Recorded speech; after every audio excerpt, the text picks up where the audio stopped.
What's up, everybody? Dan here with Dan and Sarah Makers, and we are on to video number 4 and hammer number 4 for our hammer review, nail out.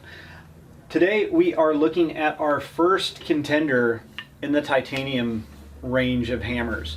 This is a Ruger titanium made by Stiletto.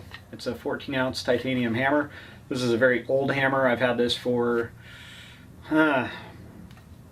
probably 14 or 15 years now.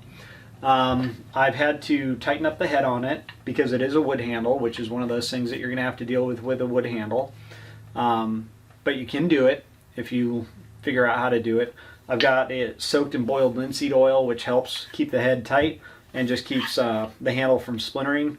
I've cleaned all the lacquer off of it long ago, and I took a hacksaw blade and I very gently kind of kerfed along the sides of the handle here and then sanded it lightly to remove any burrs, just to give a little bit more grip.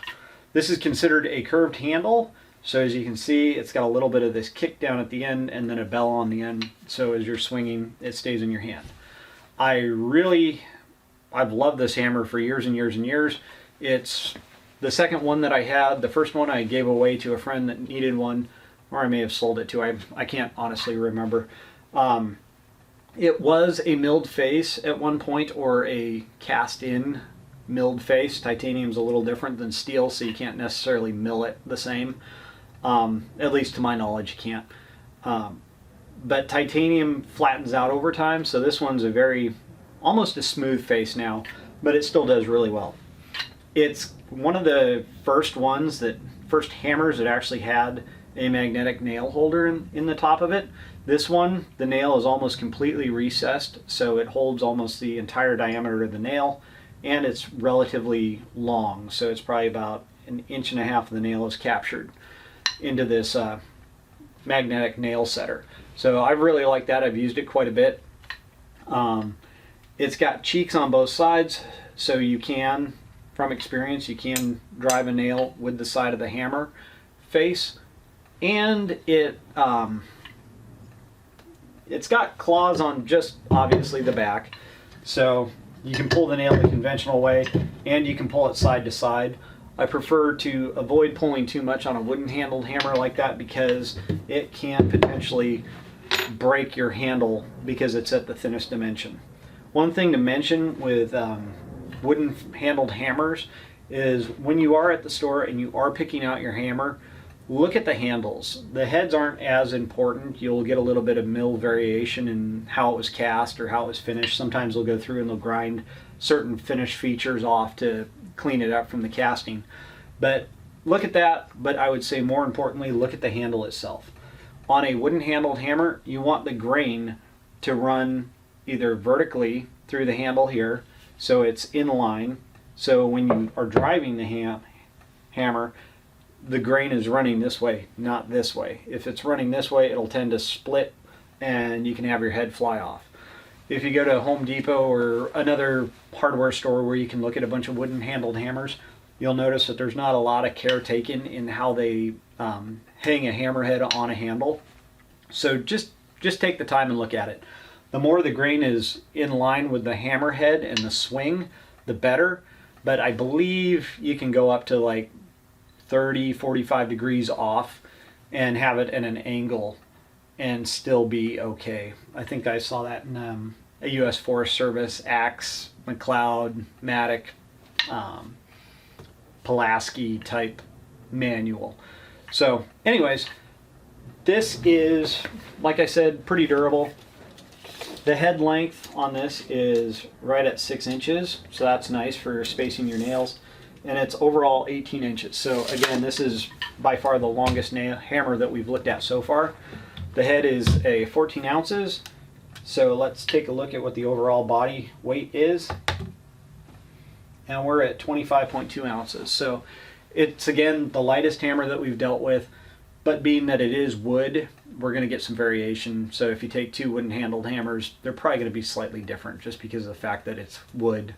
It's not an engineered product in that way. So we'll take it out, we'll drive some nails.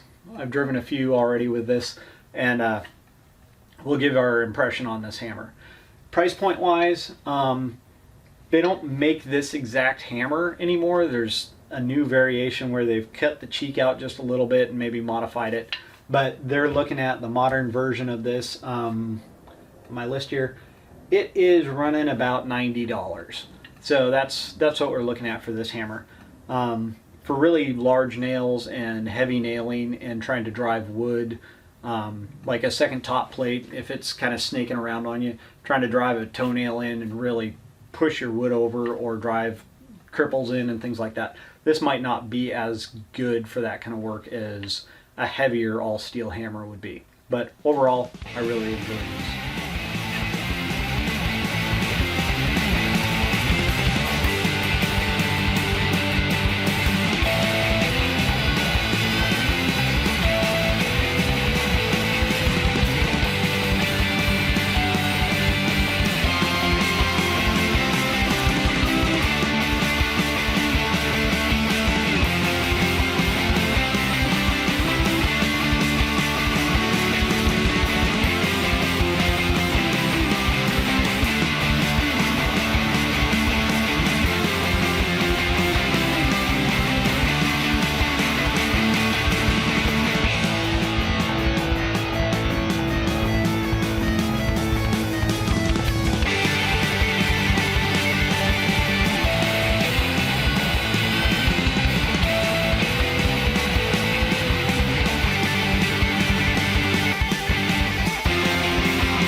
Tried and true stiletto. I looked kind of like a novice with this one in this test that we actually did out in the field. Extremely hard wood that we were nailing into. Just the weight of this hammer, the balance of it and everything, that is one of the shortcomings of this hammer. Even though I love this thing, I will say it definitely does not drive nails into really, really hard wood. So if you're dealing with, like in that case, that 4x4 was extremely hard. Engineered composite lumber, LVLs, glue lams, things like that, you might want to get a bigger hammer or a heavier hammer just because of what you're needing to do. So like I said, not every hammer is perfect in every situation, not everyone's awful in every situation, but this one definitely does not shine when it comes to driving nails into really dense, hard wood. It feels really good. I like the angle of the handle. I don't feel like I'm having to fight to hold on to the hammer. It's light, so it's got a good swing and it's comfortable. Just from a lot of personal experience, you don't get that shock and impact with the wood handle and the titanium head combination, so it's really comfortable over a long period of time. I look, like I said, a novice with the nail setter. For some reason, they just kept going off at a weird angle for me. And this hammer definitely, it's not something that you really, really want to wrench on when you're trying to pull nails out of hard lumber like that. So, regular wood framing, 2x6, 2x4 hand framing, toenailing, tack and sheathing and stuff like that, definitely the way to go in my opinion. It's really light. It's an all wood handle, which I forgot to mention in some of the other videos.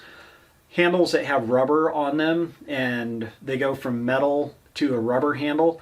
When you're trying to slip this in your hammer loop, especially the metal ring ones, wood slides in and out really easily, rubber doesn't, and especially when you're trying to pull this out, it's smooth, it's not going to catch on that metal ring of your hammer loop, whereas if you have a metal shaft and then it goes to a larger diameter rubber or plastic and rubber grip, you're going to potentially get it caught there, and then trying to stick it in there, it's not going to slide in as easily.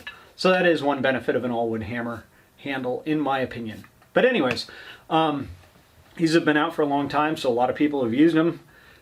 If you've got pros, cons, suggestions, things you don't like about them, whatever, we'd love to hear them.